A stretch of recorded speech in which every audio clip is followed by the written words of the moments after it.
Hello champions, welcome back on अड्डा 24/7 class 9 and 10 YouTube channel.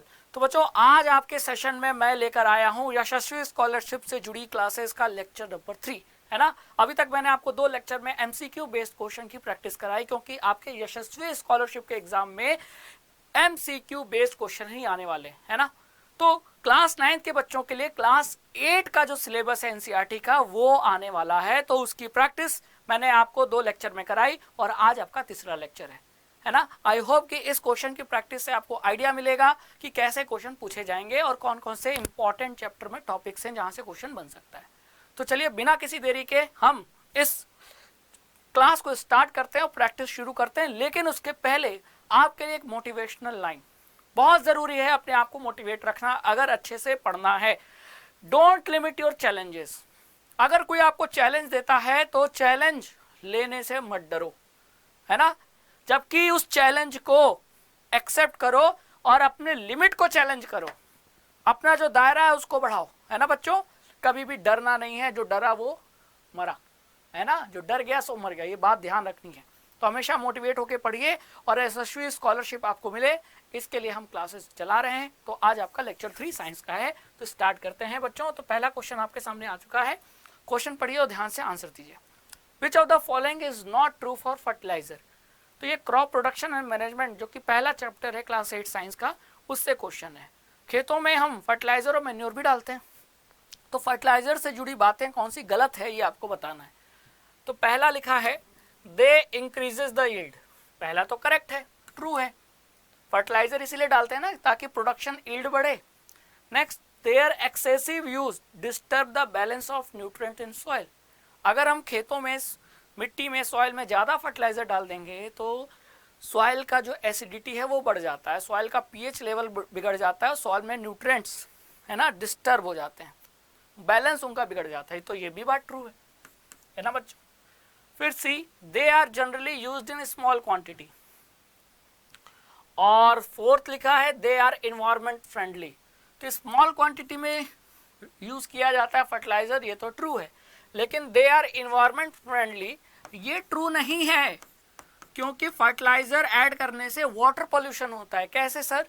Fertiliser आप खेत में डालोगे तो बारिश के पानी अगर ज़्यादा मतलब गिरेगा तो वो अपने साथ एक्सेसिव फर्टिलाइजर को बहा के ले जाता है नदी में, तालाब में।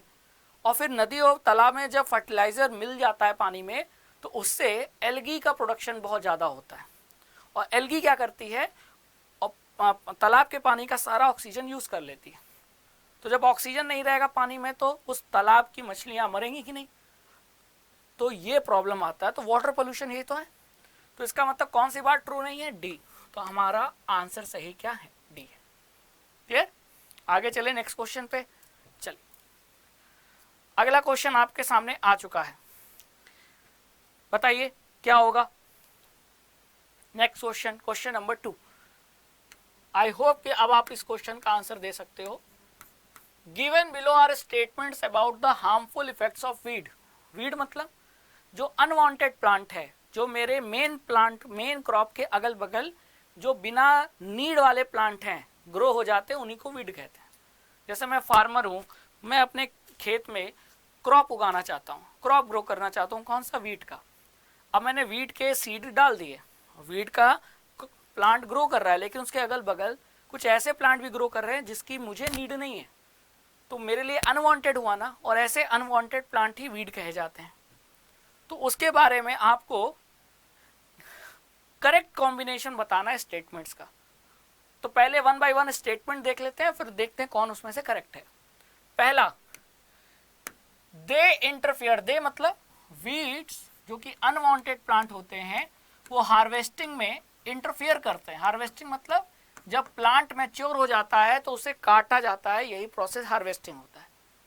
तो हम मेन प्लांट को काटने जा रहे हैं, तो अगर उसके अगल बगल बहुत सारे अनवांटेड प्लांट होंगे तो मैं मेन प्लांट को काट नहीं पाऊंगा, हार्वेस्ट नहीं कर पाऊंगा, दिक्कत आएगी।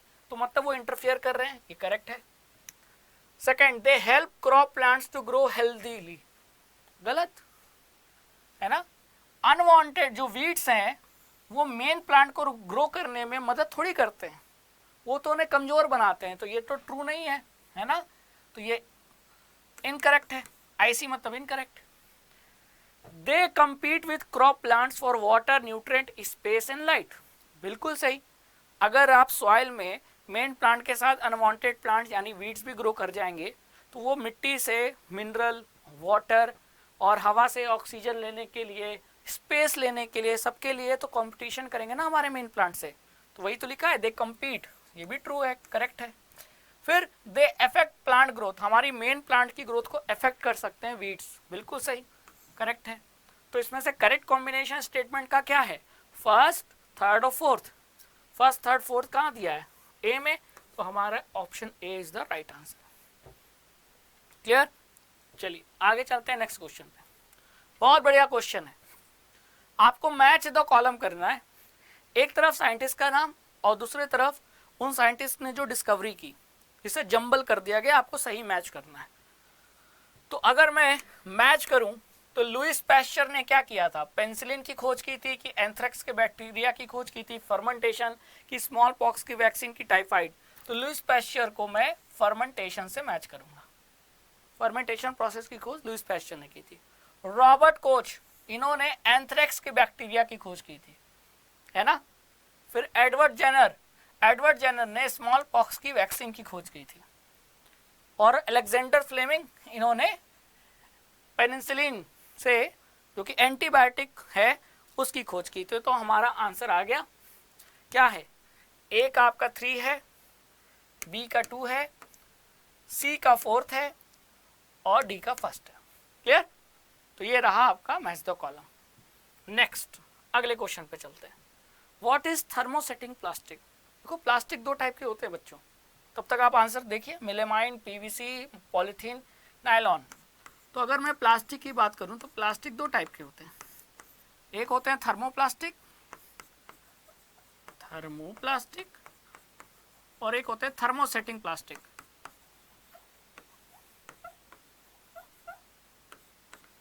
Thermosetting plastic, clear. अब जैसे पीवीसी है, पॉली विनाइल क्लोराइड, या फिर पॉलीथीन है, ये सब ऐसे प्लास्टिक हैं कि अगर इनको हीट किया जाए तो इनका शेप चेंज हो जाता है, मुड़ जाते हैं, बेंड हो जाते हैं, है ना। और अगर मैं बात करूं बेकेलाइट, मेलेमाइन, तो ये ऐसे प्लास्टिक हैं जो हीट करने पर बेंड नहीं होते, है ना। तो which is a thermosetting plastic, तो पीवीसी नहीं है, वो तो थर्मोप्लास्टिक है। पॉलीथीन थर्मोप्लास्टिक है। नायलॉन वैसे ही प्लास्टिक नहीं है, तो वो तो वैसे ही आउट ऑफ ऑप्शन हो गया। थर्मोसेटिंग में क्या जाएगा, मेलेमाइन है, तो आंसर क्या जाएगा, मेलेमाइन जाएगा। क्लियर। चलो नेक्स्ट अगले क्वेश्चन पे आते हैं। Column A column B match करना है, ऑप्शन दिए हुए हैं, चलो मैच करो, बताओ क्या आंसर होगा। जल्दी से कमेंट बॉक्स में आपका आंसर आ जाना चाहिए। पहली बात, नायलॉन क्या है, फाइबर है। पीवीसी अभी पढ़ाया था, पीवीसी थर्मोप्लास्टिक है कि नहीं, तो इसको किससे मैच करोगे, थर्मोप्लास्टिक से, यानी कि पीवीसी फर्स्ट से जाएगा। बेकेलाइट, मेलेमाइन, थर्मोसेटिंग, तो इसका मतलब 1 का 3rd, 2 का 1, 1 का 3rd कहाँ है, 1 का 3rd यहाँ है, 1 का 3rd यहाँ है, फिर 2 का 1, 2 का 1 यहाँ है, 2 का 2 है, तो ये आंसर होगा। और 3 का क्या है, 2, 3 का 2, तो ये हमारा B option is the right answer. Clear. तो देखो एक ही टॉपिक पे 2 क्वेश्चन करा दिए, अब आपका ये क्वेश्चन एग्जाम में आ गया तो कभी भी कोई दिक्कत नहीं आएगी, है ना। चलो आगे चलते हैं नेक्स्ट क्वेश्चन पे। The metal which produces hydrogen gas on reaction with dilute hydrochloric acid as well as sodium hydroxide solution is, क्या होगा, वो मेटल कौन है जो एसिड के साथ भी रिएक्शन करता है और बेस के साथ भी रिएक्शन करता है। हाँ बताइए, क्या वो कॉपर है, क्या वो एल्यूमिनियम है, क्या वो आयरन है, क्या वो सोडियम है। तो जनरली होता क्या है बच्चों, ये केमिकल प्रॉपर्टी ऑफ एसिड पे क्वेश्चन है, chemical property of acid and base, ठीक है, chemical property of acid and base. Clear. तो अगर हम बात करें तो कुछ मेटल के ऑक्साइड ऐसे होते हैं जो जो नेचर में एसिडिक भी होते हैं और बेसिक भी होते हैं।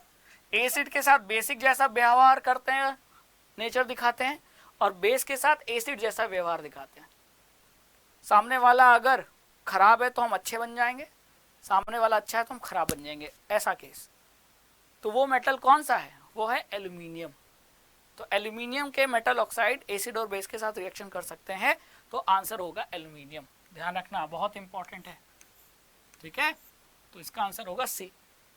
चलो अगले क्वेश्चन पे चलते हैं। Next, generally metal oxide are basic and non metal oxide are acidic in nature. ठीक है, मेटल के जो ऑक्साइड है, मेटल के ऑक्साइड जैसे sodium oxide, calcium oxide, magnesium oxide basic nature के होते हैं, और नॉन मेटल के ऑक्साइड जैसे carbon dioxide, sulphur dioxide, nitrogen dioxide ये एसिडिक नेचर के होते हैं। Solution of which of the following oxide in nature will change the colour of blue litmus to red. तो इनमें से कौन सा ऑक्साइड ब्लू कलर के लिटमस को रेड में चेंज कर देगा? तो पहले तो ये डिसाइड करना जरूरी है कि ब्लू लिटमस रेड में कन्वर्ट हो रहा है, इसका मतलब नेचर कैसा हो। ये कब होगा? जब सॉल्यूशन का नेचर एसिडिक हो, और एसिडिक कौन से ऑक्साइड होते हैं? नॉन मेटल के ऑक्साइड होते हैं। तो आपको ऑप्शन में नॉन मेटल का ऑक्साइड खोजना है, वही आपका आंसर है। सल्फर डाइऑक्साइड, तो ये ऑक्साइड किसका है? सल्फर का। सल्फर क्या है? Non metal. आयरन ऑक्साइड, तो ये किसका ऑक्साइड है? आयरन का। आयरन क्या है? मेटल। तो मेटल का ऑक्साइड तो बेसिक होता है, क्योंकि हमको क्या चाहिए? एसिडिक, तभी तो ब्लू लिटमस रेड में कन्वर्ट होगा, और एसिडिक तभी होगा जब नॉन मेटल का ऑक्साइड हो। ये मेटल का ऑक्साइड है, मैग्नीशियम मेटल का ऑक्साइड है, कॉपर मेटल का ऑक्साइड है, लेकिन सल्फर डाइऑक्साइड नॉन मेटल का ऑक्साइड है, तो यही एसिडिक होगा, और इसके कांटेक्ट में जब ब्लू लिटमस लाएंगे तो वो रेड में कन्वर्ट हो जाएगा, है ना। तो आंसर हमारा सल्फर डाइऑक्साइड है। तो ध्यान रखो, एक बात दिमाग में बैठा लो कि non metal oxides are acidic in nature, ठीक है, और मेटल के oxides basic in nature. Metal oxides basic in nature. Metal के ऑक्साइड जैसे कैल्शियम ऑक्साइड है, जैसे मैग्नीशियम ऑक्साइड है ना, जैसे सोडियम ऑक्साइड है, पोटेशियम ऑक्साइड है। क्लियर? चलो अगले क्वेश्चन पे चलते हैं। Next, which substance is formed by the carbonization of dead vegetation. Dead vegetation मतलब कि जंगल थे, जंगल अर्थक्वेक और फ्लड के कारण दब गए, और कई सालों, कई करोड़ साल तक वो दबे रह गए। तो जो प्लांट्स के, ट्रीज के जो डेड रिमेन्स थे वो कन्वर्ट हो गए किसमें? क्या बनेगा उससे? कोयला बनेगा, कि कोल गैस बनेगा, कि कोक बनेगा, कि कोलतार बनेगा। तो ये पता होना चाहिए कि डेड रिमेन्स ऑफ प्लांट्स, या कह लो ट्रीज, उससे बना है क्या?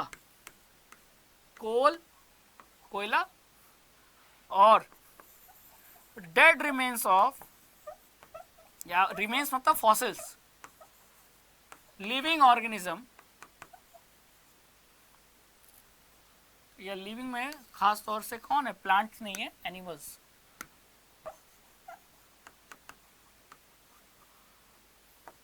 जो समुद्र में पाए जाते थे उनके फॉसिल से बना है आपका पेट्रोलियम।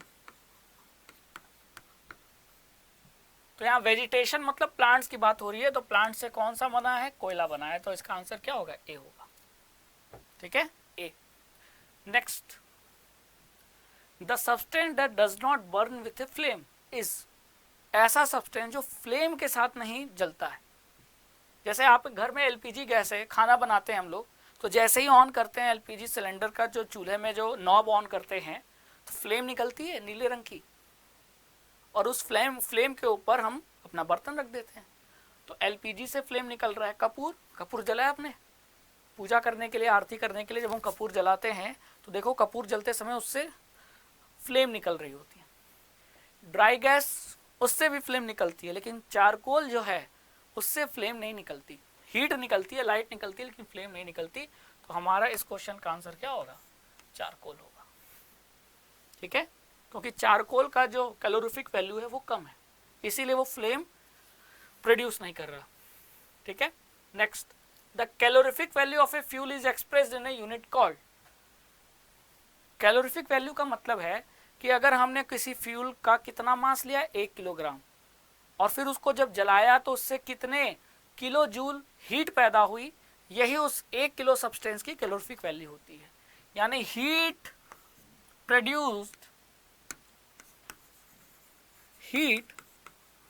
प्रोड्यूस्ड, और इसको मेजर किस में करते हैं? किलो जूल में, बाई 1 kg ऑफ सब्सटेंस मतलब जो फ्यूल आपने लिया है, लकड़ी, कोयला, तो यही होता है कैलोरीफिक वैल्यू। तो यूनिट क्या हो गई? यूनिट हो गई आपकी किलो जूल अपॉन केजी। तो किलो जूल अपॉन केजी, कौन सा ऑप्शन दिया है? किलो जूल पर लीटर गलत, किलो जूल पर ग्राम गलत, किलो जूल पर मिलीमीटर गलत, किलो जूल पर किलोग्राम सही। ठीक है, और क्या हर सब्सटेंस की कैलोरीफिक वैल्यू सेम होगी? नहीं, कोयले की अलग होगी, लकड़ी की अलग, पेट्रोल की अलग, डीजल की अलग, केरोसिन की अलग, हाइड्रोजन गैस की अलग, एलपीजी की अलग। और ये कैलोरीफिक वैल्यू याद होनी चाहिए, क्योंकि आपको 4 फ्यूल का नाम देकर पूछ सकता है कि किसकी ज्यादा कैलोरीफिक वैल्यू है। क्लियर? चलो नेक्स्ट क्वेश्चन पे चलते हैं। What is the next question? Next question is in front of you, which among the following is considered as cleanest fuel. Cleanest fuel का मतलब क्या है? क्लीनेस्ट फ्यूल का मतलब है जो पॉल्यूशन ना क्रिएट करे, जो पूरा का पूरा जल जाए, और ऐसा तब होगा जब उसकी कैलोरीफिक वैल्यू सबसे हाई होगी।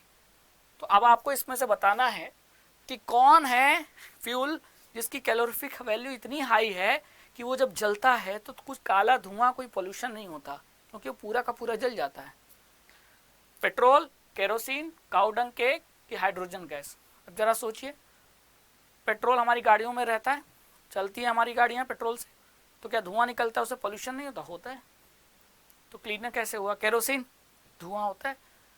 काउडंग केक यानी गोबर के उपले, वो तो और ज़्यादा धुआं करते हैं।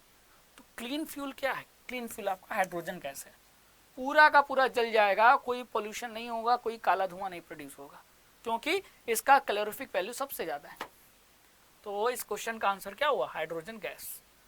Clear? Next, choose the incorrect statement from the following. Choose कर लोगे, बताओ क्या होगा आंसर? ए गुड फ्यूल, अच्छा फ्यूल कौन है? तो अच्छे फ्यूल, जैसे हम कागज से कभी चाय, कागज को जला के चाय बनाते हैं? क्यों नहीं बनाते? कागज भी तो जलता है, हीट प्रोड्यूस करता है, लेकिन कागज इतना जल्दी जल जाएगा, हमको फिर और कागज चाहिए, फिर जलाएंगे, फिर जल जाएगा, यानी वो बहुत ज्यादा देर तक हीट नहीं देगा, है ना? तो इसीलिए हम कागज का यूज नहीं कर सकते। क्लियर? तो क्लीन फ्यूल कौन होता है? पहला, जो कि आसानी से मिल जाए, ठीक है। Produces large amount of heat, ये करेक्ट है। Produces a large amount of heat, हाँ। हीट नहीं पैदा करेगा तो वो हमारे लिए फ्यूल का काम कैसे करेगा? Leaves behind many undesirable substance, अगर वो फ्यूल जलाने पे बहुत सारे कचरा छोड़ कर जा रहा है तो वो अच्छा फ्यूल है। गलत, इनकरेक्ट, है ना? जैसे काउडंग केक बहुत अच्छा फ्यूल नहीं है, ठीक है, क्योंकि बहुत ज्यादा धुआं, जलता कम है, धुआं ज्यादा पैदा करता है, यानी अनडिजायरेबल सब्सटेंस ज्यादा पैदा कर रहा है। तुम्हारे लिए अच्छा फ्यूल कैसे हो सकता है? फिर next, burn easily in air at A moderate rate, जो बहुत आसानी से हवा में जल जाए, हाँ, ये भी अच्छा फ्यूल है। तो इनकरेक्ट कौन सा स्टेटमेंट है? वो है सी। जो फ्यूल जलाने पे बहुत सारे अनडिजायरेबल सब्सटेंस जिससे पॉल्यूशन हो सकता है वो छोड़ के चला जाए, तो फिर वो हमारे लिए अच्छा फ्यूल कैसे होगा? तो इसका मतलब सी हमारा इनकरेक्ट स्टेटमेंट है, वही पूछा था, इस क्वेश्चन का आंसर सी है। ठीक है, next, Shyam was cooking potato करी ऑन चूल्हा। श्याम आलू की करी सब्जी बना रहा था चूल्हे पे। To his surprise he observed that copper vessel was getting blackened from the outside। तो मान लीजिए ये चूल्हा है ना, चूल्हे पे यहाँ कोयला जला के आग रखी गई थी और ये कॉपर का बर्तन था, है ना। और इसमें वो क्या कर रहा था, सब्जी बना रहा था। अब उसने क्या देखा कि ये जो कॉपर का जो बर्तन है उसके बाहर की तरफ ये नीचे वाला जो हिस्सा है वो काला पड़ गया, ब्लैक एंड हो गया है। क्यों? ऐसा कब होता है?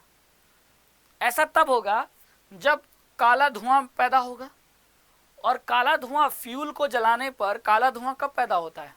जब ऑक्सीजन के अमाउंट कम होती है, तो इनकम्प्लीट कंबशन होता है। तो प्रॉपर कंबशन ऑफ फ्यूल नहीं। अगर प्रॉपर कंबशन होगा तो काला धुआं पैदा नहीं होगा, वो बर्तन को काला भी नहीं करेगा। तो ये आंसर नहीं हो सकता। इम्प्रॉपर कुकिंग ऑफ पोटैटो करी, नहीं, ये कोई रीजन नहीं है। इम्प्रॉपर कंबशन ऑफ फ्यूल, जी हाँ। बर्निंग ऑफ कॉपर वेसल, नहीं। इम्प्रॉपर कंबशन, इम्प्रॉपर कंबशन का मतलब ऑक्सीजन की अवेलेबिलिटी नहीं है, लैक ऑफ ऑक्सीजन। जब ऑक्सीजन की कमी होती है तो फ्यूल का, ईंधन का, पेट्रोल, डीजल, केरोसिन जो भी ले लो, उसका इनकम्प्लीट कंबशन होता है। तो उसके वजह से काला धुआं पैदा होता है, ठीक है, और वो बर्तन को बाहर की तरफ से, नीचे और बाहर की तरफ से काला कर देता है। तो इसका आंसर होगा सी, ठीक है। Next, animals exhibiting external fertilization. External fertilization कैसे, कहाँ होता है? जहाँ एग और स्पर्म का फ्यूजन शरीर के बाहर हो, जैसे फ्रॉग। फ्रॉग के केस में मेल फ्रॉग स्पर्म पानी में रिलीज करता है और फीमेल फ्रॉग एग भी पानी में रिलीज करती है।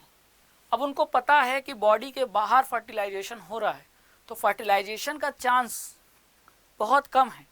क्यों? क्योंकि पानी बह रहा है ना। तो पानी बहते हुए वो स्पर्म को पता चला, अपने साथ बहा के ले गया, तो एग क्या करेगा अकेला?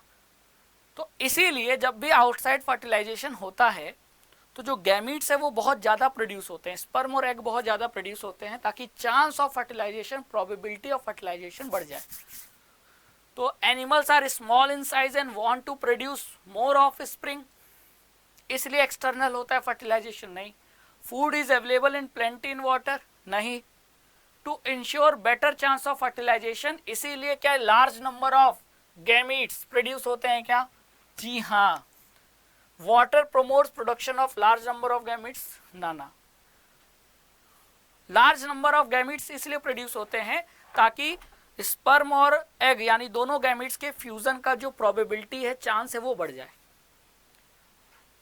अगर आपको मान लीजिए बस स्टैंड पे खड़े हो और एक ही बस गुजर रही है वहां से, तो दिन भर में एक बस आपके सामने गुजरे, उसकी प्रोबेबिलिटी, चांस क्या है? बहुत कम। लेकिन अगर उस रूट पे 100 बसें चल रही हैं तो आपको बस दिखे, इसकी चांसेस बढ़ जाएंगी। क्यों चांस बढ़ गई? क्योंकि नंबर ऑफ बसें ज़्यादा हैं। उसी तरह अगर नंबर ऑफ गैमीट ज़्यादा होंगे तो चांस ऑफ फर्टिलाइजेशन भी बढ़ जाएगा, ठीक है। तो बेटर चांस ऑफ फर्टिलाइजेशन के लिए जब भी एक्सटर्नल फर्टिलाइजेशन होता है तो गैमीट्स लार्ज नंबर में प्रोड्यूस होते हैं, ठीक है। चलिए, clear. Next, in the list of animals given below, hen is the odd one out. The reason, hen क्यों बाहर है, odd क्यों है? Human being, cow, dog, hen. Human being अपने बच्चों को जन्म दे रहे हैं, काउ अपने बच्चों को जन्म दे रहे हैं, डॉग अपने जैसे बच्चों को जन्म दे रहे हैं, लेकिन hen बच्चों को नहीं, वो एग देती है, इसलिए वो अलग है। और एग देने वाले क्या कहे जाते हैं? ओवीपेरस। और बच्चों को जन्म देने वाले वीवीपेरस। तो hen जो है वो अलग कैसे, ऑड कैसे है? क्योंकि वो ओवीपेरस है। तो इसका आंसर क्या होगा? पी होगा, ठीक है। वीवीपेरस मतलब जो अपने जैसे बच्चों को जन्म दे, मैमल्स जिन्हें कहते हैं, है ना। हाथी है तो हाथी को जन्म देगा, हाथी अंडा नहीं देता, तो हाथी क्या हो गया? वीवीपेरस। इंसान वीवीपेरस, कुत्ता, बिल्ली, शेर, टाइगर वीवीपेरस। मुर्गी, स्नेक जो अंडा देते हैं वो ओवीपेरस। क्लियर? चलो, तो ये था बच्चों आपके लिए यशस्वी बैच के स्कॉलरशिप बैच का ये जो क्लासेस हैं उसका तीसरा लेक्चर। आई होप कि इस एमसीक्यू की प्रैक्टिस के बाद आप प्यारे क्लास 9 के बच्चों के लिए एक बढ़िया सी प्लेटफॉर्म तैयार हो गया, जिससे आप यशस्वी स्कॉलरशिप को क्रैक करके ये स्कॉलरशिप पा सकते हो। तो इसी तरीके के मोर इंटरेस्टिंग वीडियो के लिए please join and subscribe and share अड्डा 24/7 क्लास 9 एंड 10 चैनल। तो इसको सब्सक्राइब करें और सेशन को शेयर करें। तो मिलते हैं अगले सेशन में, तब तक के लिए thank you so much. Tata bye bye, जय हिंद।